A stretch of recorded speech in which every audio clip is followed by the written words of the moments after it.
Сәлем достар, менің YouTube каналыма қош келдіңіздер. Бүгін осындай өте оңай қысқа арналған салаттың рецептісімен бөлісемін. Алдымен осы видеода көрсетілген барлық заттарды бірте-бірте мясорубкадан өткізіп аламыз. Өткізіп болғаннан кейін қызып тұрған майымызға пиязымызды салып қуырып аламыз. Қуырылғаннан кейін сәбізімізді салып, тағы да 5-10 минуттай қуырамыз. Мен 2 қазанға бөліп жасадым. Содан кейін осы қызылшамызды 2-ге бөліп, тағы да 5-10 минуттай қуырып аламыз.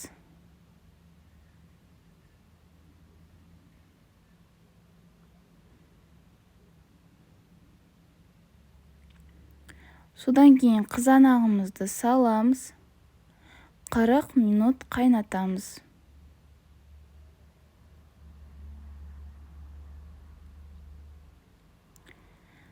Қырық минут қайнағаннан кейін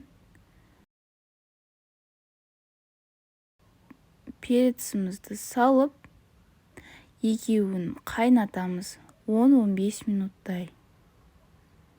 Достар, менің YouTube каналыма тіркеліп, лайк, комментарий жазуларыңызды сұраймын. Күнделікті жаңа рецепттер болады.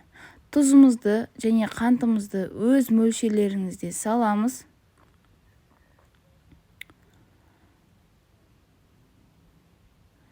Тағы да біраз қайнағаннан кейін үстіне сарымсағымызды салып, банкамызды стерилизовать етіп болғаннан кейін жауа берсеңіздер болады.